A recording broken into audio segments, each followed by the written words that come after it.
እንዴት አደራችሁ?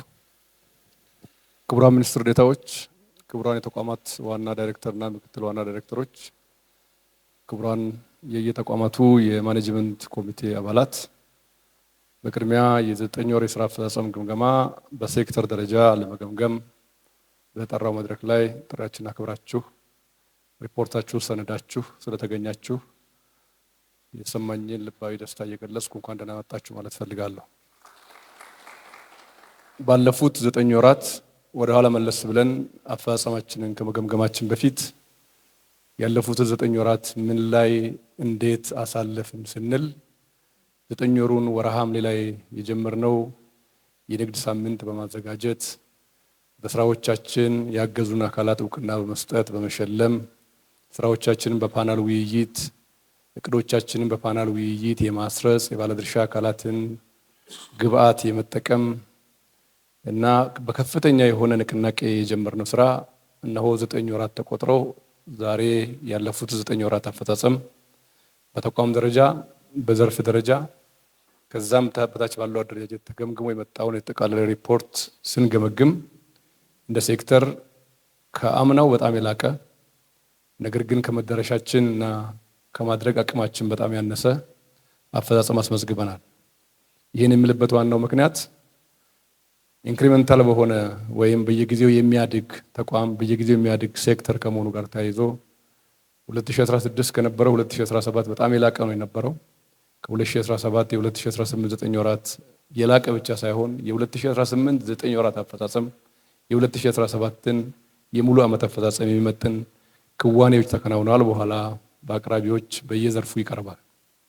ነገር ግን ይህ እንዳያዘናጋን ይህ አፈጻጸም በቁጥርና በፐርሰንት ሲሰላና ሲነገር በጣም ብዙ እንዳይመስለን አደራ ማለት ፈልጋለሁ። ምክንያቱም ይህ ሴክተር ዓመታት ያስቆጠረ 117 ቢባሉም ከቁጥር የዘለለ የተቋም ግንባታ ያልተከናወነበት የአሰራር ስርዓት ዝርጋታ ያልተከናወነበት በቁጥር ብቻ ነበር የሚባል እንጂ ለሌጋሲ የሚበቃ ይሄ ተከናወነ የሚባል ጭብጥ የሚሞላ ነገር የሌለበት ከመሆኑ ጋር ተያይዞ ሁልጊዜም በመደመር መንግስት እይታችን እንዳስቀመጥ ነው የትናንት በረከትና ወረትንም የትናንት ጉድለቶችንም የማረም ኃላፊነት ያለብን ከመሆኑ ጋር ተያይዞ እኔና ዜን ሴክተር የምንመራ እዚህ ቤት ያላችሁ ሰዎች ቁጥሮች ስናቀርብ 109% 120% ከውነናል ሳይሆን ከማድረግ አቅማችንና ከሚጠበቅብን ተልዕኮ አንጻር በጣም የራቀ መሆኑን በቅድሚያ ማሳሰብ ፈልጋለሁ። ቁጥሮቹ ሲቀርቡ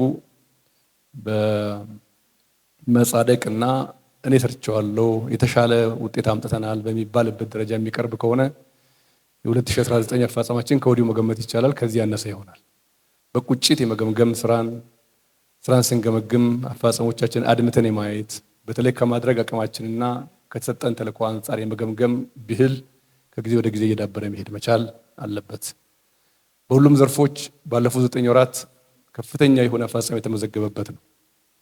በዋና ዋና ስራዎቻችን KPI ያየን እንደሆነ በአገር ውስጥ ንግድና ላይሰንሲንግ ስርዓት ወደ 2.7 ሚሊዮን የንግድ ማህበረሰብ የንግድ ፍቃድ እድሳት አዲስ የማውጣት ፍቃድ የመሰረዝ አገልግሎቶችን ለመስጠት አቅደን በተለያዩ የንዑስ አገልግሎት ዘርፎች 2,930,000 ገደማ ወይም የቅዱን ከ100% በላይ ማሳካት የቻልንበት መሆኑ በዘርፉ እየፈጠርን ያለነው አቅም ከጊዜ ወደ ጊዜ እያደገ እየጎለበተ መሄዱን አይነተኛ ማሳያ ነው። በቅርብ ጊዜ የጀመርነውና አዲስ ልምምድ የሆነው የሰጠነው ፍቃድ የማስተዳደር የድር ፍቃድ ኢንስፔክሽን የወሰን እንደሆነ ከ1.5 ሚሊዮን በላይ የንግድ ማህበረሰብ የወሰደውን ንግድ ፍቃድ በምን መልኩ እያስተዳደረ እንደሆነ ለማረጋገጥ ሙከራ ተደርገዋል። የጥፋት ደረጃውን በፐርሰንት ደረጃ ከጊዜ ወደ ጊዜ እየቀነሰ የመጣበት ሁኔታ የሬጉላቶሪ አቅማችን እየዳበረ መሄዱን ያሳያል። እነኚህን አፈጻጸሞች ሳነሳ የቅድሙን ማሳሰቢያዬ ከአእምሯችሁ እና ከእዝነ ህሊናችሁ እንዲጠፋ አልፈቅድም። ምክንያቱም ይህን አፈጻጸምና ቁጥር እያሽሞነሞንን እዚህ ደርሰናል ሳይሆን አሁንም በጉለት የሚታዩ ጉዳዮች አሉ። የድር ፍቃድ ኢንስፔክሽን ስራችን ጉለቱን በደንብ የሚያሳይ ሳይሆን በንግዱ ማህበረሰብ የንግድ ጥሰት የንግድ ፍቃድ ማስተዳደርና መጠቀም ላይ ያሉ ጉለቶች የትየለሌ ናቸው። ስንመዝን ስኬታችንንም ውድቀታችንን በሚዛን ካላስቀመጥን ስኬታችንን አግዝፈን ውድቀታችንን የሌለ ካስመሰል ነው መደበቅ የሚቻለን ስላልሆነ ይህን ጉዳይ ታሳቢ ማድረግ ያስፈልጋል። የተመዘገበው ስራ ግን ቀላል የሚባል አይደለም። የግብይት መሰረተ ልማት በማስፋፋት ረገድ የተከናወነው ስራ በጣም የሚያስመሰግንና በአሁኑ ጊዜ በቅዳሜና እሁድ ገበያዎች ቁጥር 2190 ገደማ የደረስንበትና በአገር አቀፍ ደረጃ ከመቶ ቤት ቁጥሮች ወደ ሺዎች ብቻ ሳይሆን 2190 ገደማ የደረስንበት በንቅናቄ መራንበት ከክልል ንግድ ቢሮ ኃላፊዎች ጋራ በሴክተር ጉባኤ እየገመገምን የመጣ ነው ሁኔታ ውጤትና አይነተኛ ለውጥ ያመጣ መሆኑን በዚህ ጉባኤ ማንሳት እፈልጋለሁ። ከውጭ ንግድ ስራችን አንጻር የውጭ ንግዳችን በለውጡ ማግስት በ2010 ኢትዮጵያ እንደ ሀገር ያስመዘገበችው 2.6 ቢሊዮን አሜሪካን ዶላር ገቢ ነበር ያገኘችው ሙሉ ዓመት። ባለፉት 9 ወራት ከሁሉም አይነት የጉድስ ኤክስፖርት የተገኘው ገቢ 7 ቢሊዮን 719 ሚሊዮን ሆኖ መመዝገብ ችሏል።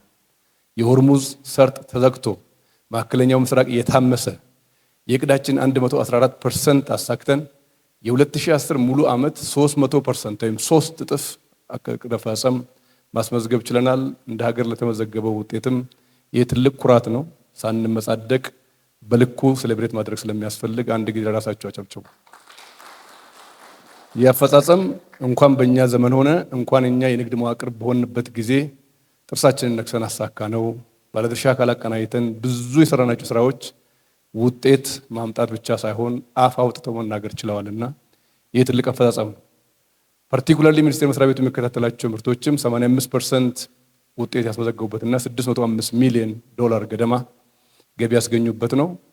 ይሄ በብዙ ውጫዊና ውስጣዊ ፈተናዎች ውስጥ ተኩኖ የተመዘገበ ውጤት መሆኑ በከፍተኛ ሁኔታ የሴክተሩን ሰዎች አንገት ቀና የሚያደርግ ስራ ነው ብሎ መውሰድ ይቻላል።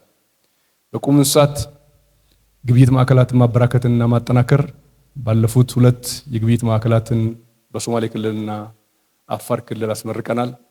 ሌሎች በደቡብ ብሔር ብሔረሰቦችና ሕዝቦች ብሔራዊ ክልላዊ መንግስት፣ በደቡብ ምዕራብ ኢትዮጵያ ብሔራዊ ክልላዊ መንግስት፣ በኦሮሚያ ስቲል በሶማሌ ብሔራዊ ክልላዊ መንግስት እና በፕሮጀክቱ የታቀፉት ከተሞች በአሁኑ ጊዜ ሌሎች 7 የእንስሳት ግብይት ማዕከላት በግንባታ ላይ ይገኛሉ። የኢኮሜርስ በሀገር ደረጃ ፉል ፍሌጅድ የሆነ ፍሮም ኢንድ ቱ ኢንድ የሚናበብ የኢኮሜርስ ስራ ለመጀመር በቂ ዝግጅት አከናውነናል። በሚቀርቡት ወራት ውስጥ ላውንች የምናደርግ ነው የሚሆነው። የንግድ ሴክተር በባርተር ንግድ ከተጀመረበት ጊዜ ጀምሮ እስከ ኢኮሜርስ እያደገ በሄደበት ፕሮሰስ ውስጥ እናንተ አሻራ አለበት። ስራዎቻችንን በጥራት በገቢና ወጪ ምርቶች ጥራት ቁጥጥር ሰፊው ስራ ተከናውኗል። የማድረግ አቅም ከጊዜ ወደ ጊዜ እየተከናወነ ይሄዳል። በቁጥርና በሜትሪክ ቶን ከሚለካው የጥራት ቁጥጥር ባሻገር ሀገራችን በፒቪኦሲ አማካኝነት በውጭ ሀገር የምታስፈትሻቸው ምርቶች ሁሉ በሀገር ውስጥ በመፈተሽ አቅም 12 ምርት ብቻ በአሁኑ ጊዜ በፒቪኦሲ እያስፈተሽን እንገኛለን። ሌላው የማድረግ አቅም የመፈተሽ አቅም ሀገር ውስጥ እየተጠናከረ እየተፈተሸ ነው ያለው። በኢትዮጵያ ደረጃዎች ኢንስቲትዩት አማካኝነት ለሀገር ኢኮኖሚ የሚመጡ እና የሚመጥኑ ደረጃዎች እየወጡ ነው ያሉት። እንደከዚህ በፊት ደረጃን ከማምረት ደረጃ ወደ ማስተዳደር ተሸጋግረናል። ደረጃን ለይስሙላ የመጠቀም ሳይሆን ደረጃን አስገዳጅ ሕግ አድርጎ የመምራት ስልት ላይ ገብተናል። በብዙ ሴክተሮች እና ተጠሪ ተቋማትና ዋና መስሪያ ቤት ሪፎርም አድርገን ውጤት አስመዝግበናል። ከዚህ ሴክተር ጉባኤ ዛሬ ከምናደርገው ግምገማ መድረክ የሚወሰደው በቅድሙ የአተያይ ማዕቀፍ መስራት ያለብን የመጀመሪያው ጉዳይ ብዬ የማስበው የተቋም ግንባታ ነው። ተቋሞቻችን ነጭ የተቀቡና በጣም የሚያማምሩና የሚያማልሉ ቢሆኑም በውስጣቸው የሚሰጡ ግልጋሎቶች ከሌብነት ከእጅ መንሻ የነጻ ሆኖ ሰራተኞቻችን በትጋት የሚያገለግሉበት የጥራት ምልክት የአገልግሎት ጥራት ምልክት መሆናችንን በተግባር ማሳየት ይጠበቅብናል። በምስለ ተገልጋይ በተለያዩ ሜትሮሎጂዎች የሚመጡ ነገሮች ከሌብነት ከብልሹ አሰራር አሁንም አልጸዳንም። እሱም በቅጡ ገምግሞ በቅጡ ፈትሾ ግልጽ አሰራር ስርዓት አበጅቶ ተቋምን በሚታወቅ በሚተነበይ ሕግና አሰራር መምራት ዛሬም ያልተሻገርነው የቤት ስራ መሆኑን ማሰብ ጠቃሚ ነው የሚሆነው። ሁለተኛው ከሌብነትና ብልሹ አሰራር ባልተናነሰ መልኩ አንገት እያስደፋን ከውጤት ጋር እንዳንገናኝ እየከለከለን ያለው ስንፍና ነው። ሌት ያለውን የታችኛውን ሰራተኛ እዚህ ያለው ሰው በምን ትጋት በምን አይነት የትትርና ጥግ ተቋም እንደሚያገለግል ሀገር እንደሚል እንደተጫነበትና ኃላፊነት እንደተሸከመ እንጂ የሚያስበው ኃላፊነት ወዶና ፈቅዶ እንደወሰደ አመራር ወስዶ ይሄንን ጉዳይ ወደ ውጤት መቀየር ላይ የሚቀሩን ያልተሻገርናቸው መሰናክሎች ስላሉ ቅዳሜ እሁድ ማታ ቀን ሳንል ሀገራችንን ማገልገል በቅጡ ይጠበቅብናል። እነኚህን ስራዎች በተቋማዊ አሰራር ማዕቀፍ ለመገንባት የንግድ ሴክተር የአስተዳደር ሪፎርም ስራ በአሁኑ ጊዜ በአራቱ ጥሪ ተቋማትና በዋና መስሪያ ቤት ኦልሞስት የብሉፕሪንት ዝግጅት ተጠናቋል። የፈተና ዝግጅት በሚቀጥሉት ጊዜያት የሚከናወን ይሆናል። ያንን ስራ የተመራንበት ዲሲፕሊን ባለፉት 9 ወራት ከተገኙትና ከተመዘገቡት ውጤቶች ሁሉ የላቀ ነው። እሱን በዚህ ማዕቀፍ ውስጥ ያላለፉ የልማት ድርጅት የሆኑ ተጠሪ ተቋሞቻችንም ጭምር እንዲተገብሩት ከኛ ተሞክሮ ወስዶ ማድረግና የተቋም ግንባታችንን ወደ ተሟላ ስዕል ማምጣት ይጠበቅብናል። በሪፖርት ውስጥ ገባ ብዬ ያላነሳሁት አቅራቢዎች የጨረስክብን አስቸግረሃል ደቂቃ ተሰጠንና አንተው ታቀርባለህ ስላሉኝ ይስቃሉ ፊት ለፊት ያሉት። ስለዚህ እነሱ ሪፖርቱ እንዲያቀርቡ እኛም እንገመግብበትን ማዕቀፍ እና ወስደን የምንወጣውን ቴክ አዌይ ብቻ ከወሰድን በቂ ነው ለማለት ነው። ዛሬ የምናደርገው የሙሉ ቀን የውይይት መድረክ በይፋ የተከፈተ መሆኑን አበስራለሁ። አመሰግናለሁ።